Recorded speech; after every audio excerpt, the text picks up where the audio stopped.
how's it gonna sound on my phone? Yeah, that's true. I'm like, he said, not in my car, Yeah. not in my house, not in the studio. Yeah. He said, how's it gonna sound on my phone? And I was like,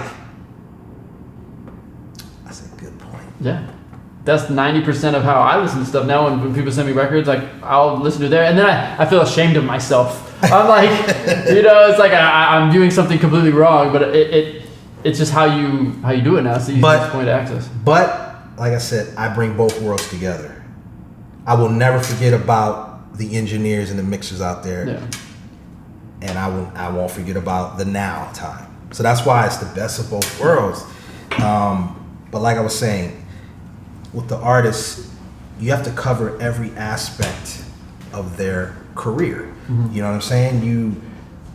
It can't just be about the song. It has to be about everything, like the way you dress, the way you present yourself on interviews.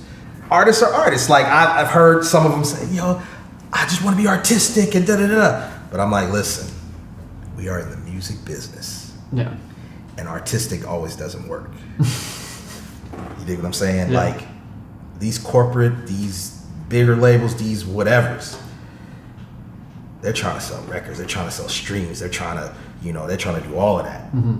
So you can go ahead and be artistic, but at the end of the day, you got to have a song that sells your brand, the Ghetto brand, whatever it may be. Yeah. Now, like we said with the whole, singing and doing the runs and all that stuff, saving it for stage, same thing. The same thing goes for your visual brand and your audio and the score. What I like to say now is kind of, and some people get upset with me sometimes when I'm like, music is now a score to whatever you're trying to sell. Right. Even as an artist, if you're an artist trying to sell your brand, the music is just the score, the setting, the theme for what you really want to say. Right. And back to that to the Peas album, we took. So I told Justin, nobody knows that you're even singing on Where's Love because you're not featured in the album credits. You're not in the video. I said, come to our release party and then they'll discover it. And the next day it was like wildfire when they found out Justin was on the song. Nobody knew. Yeah. And then from that point on in the shows, because we were on tour on the Justified Christina tour. Oh wow. And from that point on, Justin was like, yeah, I want it in my set. When we were doing it in our set, and he was like, no, I want it in my set now. Which actually, fuck it. Yeah. You can do that in your set, because that just brands us even more. Let's go. And then I remember doing Hey Mama, and it came on during the baseball playoffs. Mm-hmm. And it was the first iPod commercial ever. Wow. Before Mary, before YouTube, all of it was us.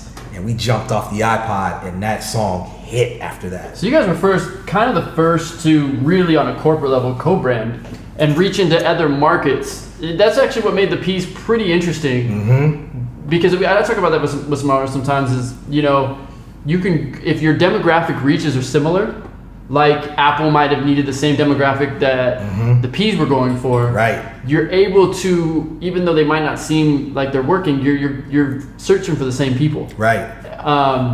And that was intentional, I'm guessing. Yeah. So every single after that, we did exactly that. So Let's Get It Started was for the NBA playoffs. Mm-hmm. And it came down to, sorry guys, but on your album it's called Let's Get Retarded, and that's not gonna fly. So what should we do? I said, well, there's another version, it's called Let's Get It Started. I said, but Will, I saw a movie recently and it's not the right version. He's like, what do you suggest? I said, just go in the booth right now, do it exactly like the original, but just use started instead of retarded. NBA was right there. They heard that shit. They were like, oh. That's crazy. And I was like, you know what's funny? You know what's funny about that? I always thought when I had heard the original one, I was like, that's not it. I always in my head said, let's get retarded. But then when you hear like the public version, it's like, let's get it started. And I was like, I must be like a really horrible person because in my head, I just think retarded every time. And I was like, okay, so that saves me a little bit. And that one little tweak blew it up. Damn. Because we would have had issue. And that's the messaging and the branding and that really is artist development. And you having that ability to sense that and understand that is on a corporate level because it is right. Had you had stayed with just being the artistic artist and unwilling to see the future, and Will would have been like, no, this is the original song, this is how we're doing it, probably would have lost out on the NBA. I'm guessing. I don't know their position, but I'm guessing that, and hyperbolating that's what would have happened. Mm-hmm. But having that sense of like, yo, we need to be bigger than the song. Yep. It made an impact, and I think that goes out to a lot of people. Have foresight in your music. Yeah. Have an understanding of why you're really doing it, not the small bag, as some people will say. I'll give you the perfect example. Okay, so when Get Out came out, what's the first thing you see in Get Out or hear? Okay, so when it comes on, they're driving in, the wilderness, and it's this weird music going on. And obviously the guy's getting kidnapped, whatever. But when old boy is in his house, his crib, you hear Childish Gambino. Mm-hmm.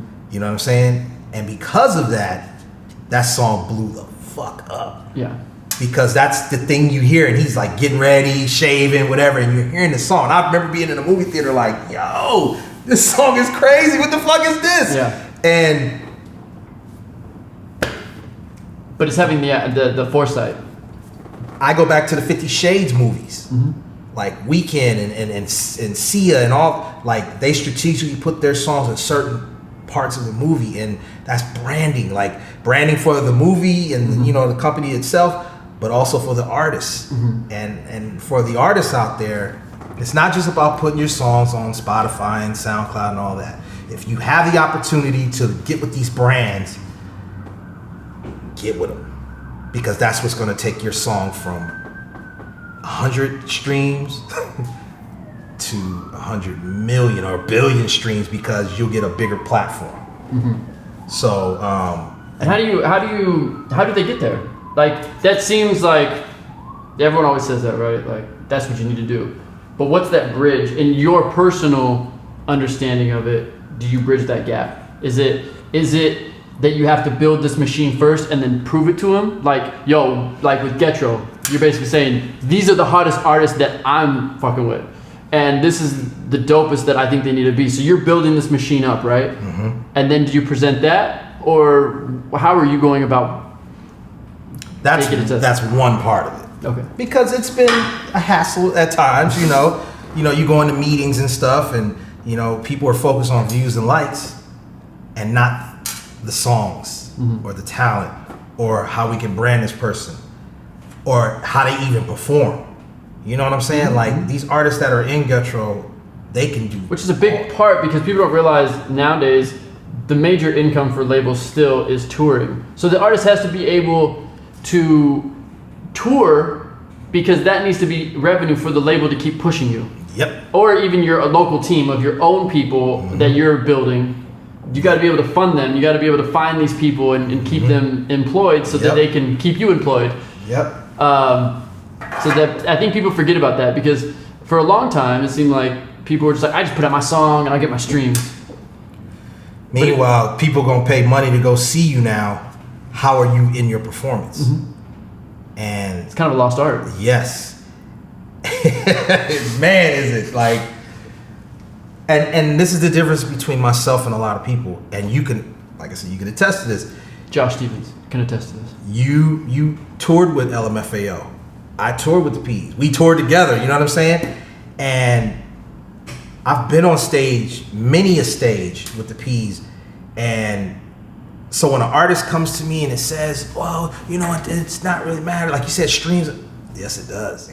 So you've been a part of these huge brands at their peaks, you know what I mean? And you were a part of the era when, development was there. You had a whole company. You had floors of A&Rs, marketing, radio, all in one building. You even had other producers in that same caliber in the same building. Yeah. It's different now. It's just we're in a different world, and we're in mm-hmm. Where we're at. So what is Ghetto doing that makes it different, for one? And then how are you operating with these changes?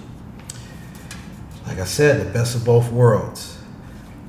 You have to groom and nurture the talent. Mm-hmm. And that's, I hate to say it, but sometimes it's kind of babysitting in a way. Mm-hmm. And that's not a negative term.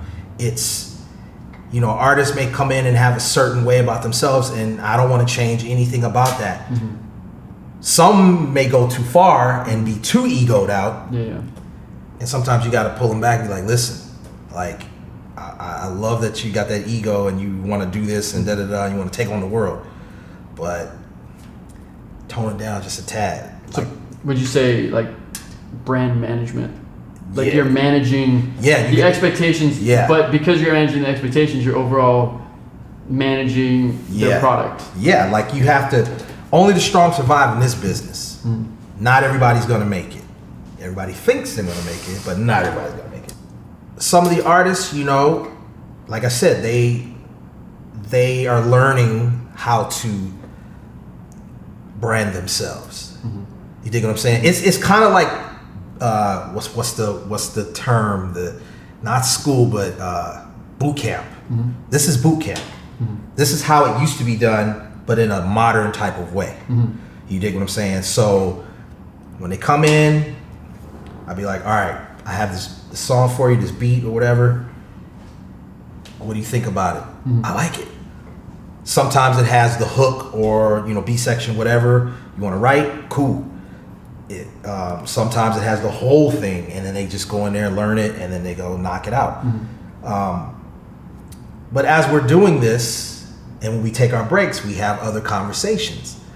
So, okay, like, all right, so what do you think of this song? Like, I love it, da-da-da. What do you think of a concept of a video? Well, what do you think about this? We should do da-da-da-da-da. I'm like, well, how about we try this and da-da-da-da. So it's hands-on helping the artist, like I said, become, like, do you want to be here today?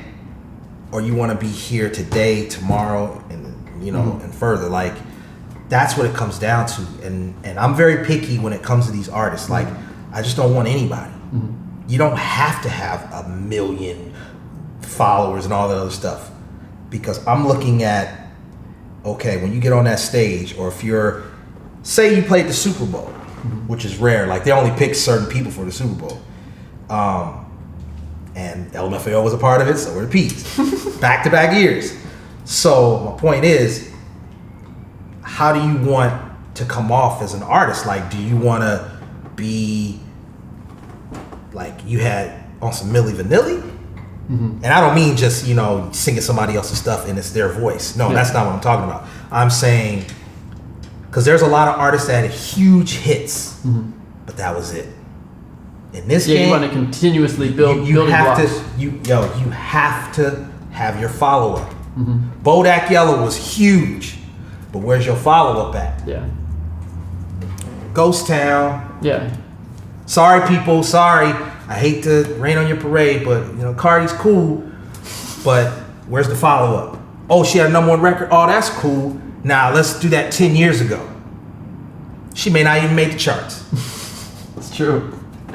And look at all she had to do to get there. That's what's even crazier. She had to run social media campaigns and be this huge personality, you know, to really have, in reality, a 3-month circulation.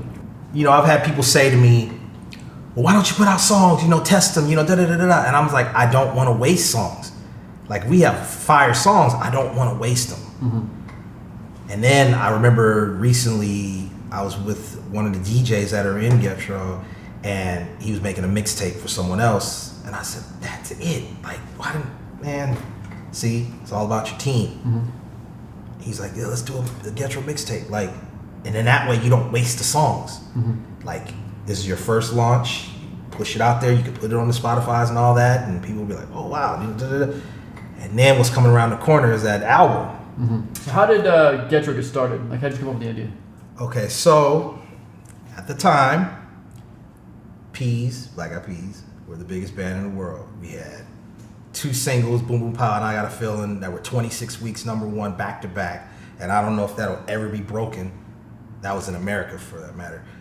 So we were coming off of that album into another album, which I don't understand still to this day why we started on a new record when we should have just did a deluxe and added Dirty Bit onto the deluxe. And it was 2 albums pretty quickly. Right, like, and I just remember being in the sessions like, yo, what the hell? So as we're doing that, at the same time, I'm helping Fu with Party Rock Anthem. because that was just the song that I kept gravitating towards.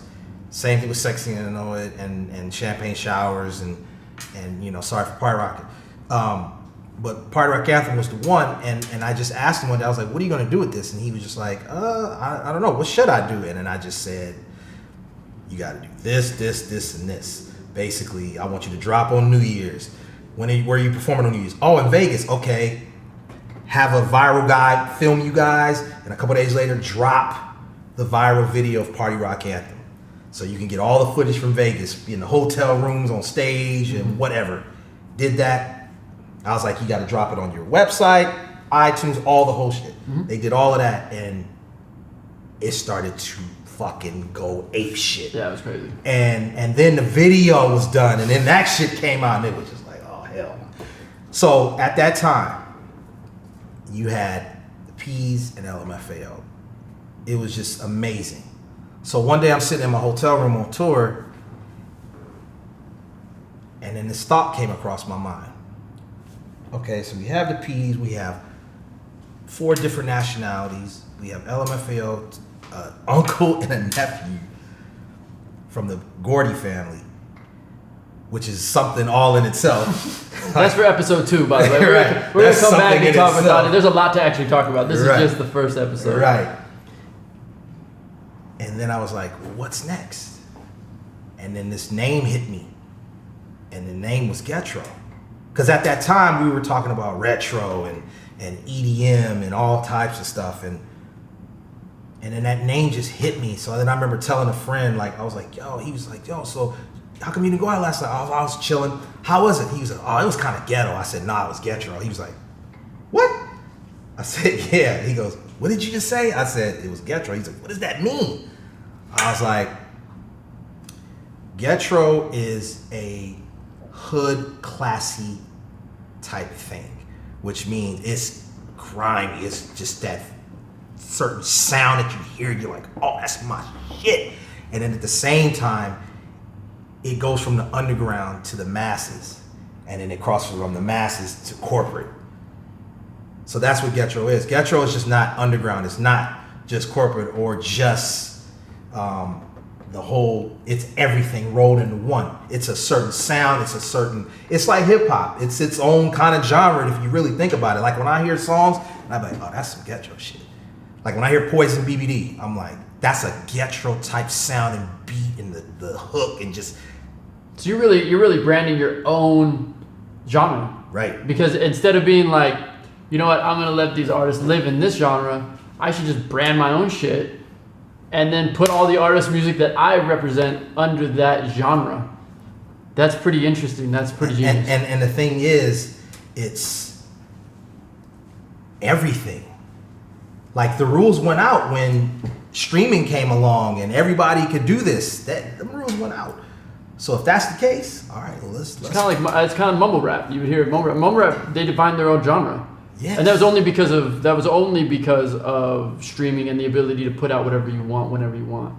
Right? And that's not my favorite type of rap, but don't get it twisted, you motherfuckers out there, because some of y'all be fronting. You know, you be in the club and you hear some mumble rap and you be like, that shit is fire. You know, you hear that shit, you be like, that shit is fire. Like, come on, son.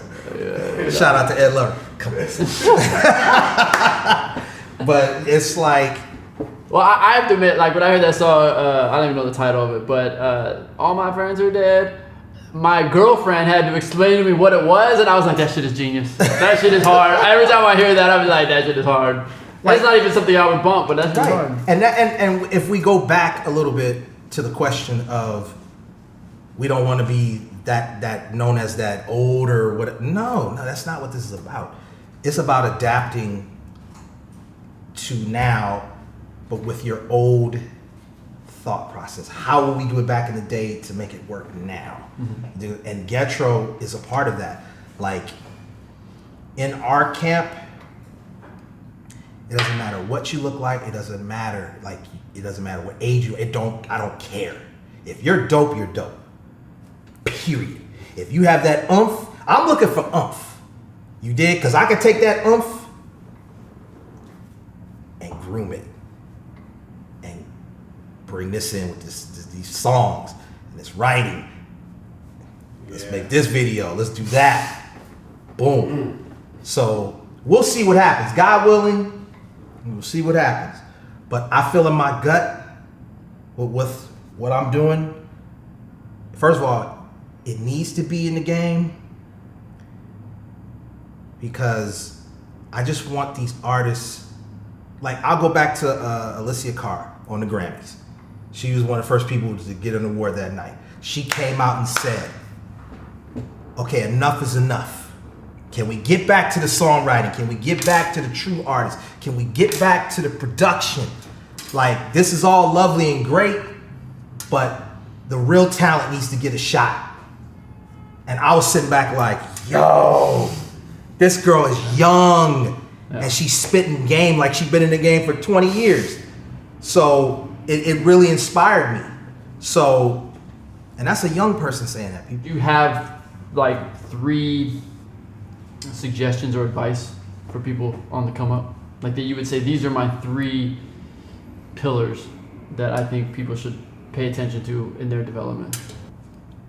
First of all, please do me a favor, and when you're working on your art, work on your art. That's the key word, work. Don't just come in trying to be like somebody else. Don't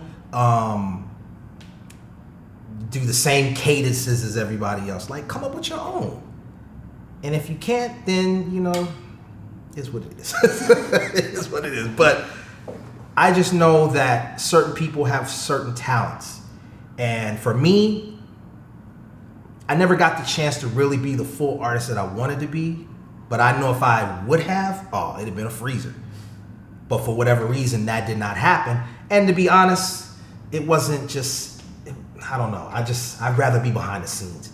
Because I can take that passion as being an artist and putting it into the artist now. So as my Ghetto crew, that's what I'm doing. I'm taking the passion as an artist of being on all these stages, being on different shows, working with these Michael Jackson type people, and putting it into them and grooming them into being the best they can be, all around dope artists. You dig? Mm-hmm. The most important thing is help. Don't be afraid to ask for help. I'm not. I just want to empower the right people to do what I can't do. So if you're that up and coming artist and you need help, don't be afraid to ask. Don't be limited. Don't be limited. Be unlimited. Be open to certain things. That's what I'm saying. Today, that's the beauty of today. Like you're able to do whatever you want to do. And I do appreciate that. This is for anybody that really feel like they want to do this. And you don't have to be an artist. You can be a director or songwriter or producer or a stylist or whatever it may be. Don't ever let nobody tell you you can't do it. And I'm not going to be that guy either. But I'm just saying to you, like, if it's in your heart, you have that passion, that hunger, then stick with it. Because it's not meant for you to win in this game. Like, people try to break you down and put a stranglehold on you so you can't get to a certain level. But if you stick with and believe in yourself, like a Bruno Mars or a Drake, then you're going to win. You know what I'm saying? There's no stopping you. I can't wait for the world to hear what we got coming. Dope. Where can people reach out to you? You know, if they want to, like, where are your socials? What's the best way to get in contact with you if they want to talk to you? So, Ghetto Inc.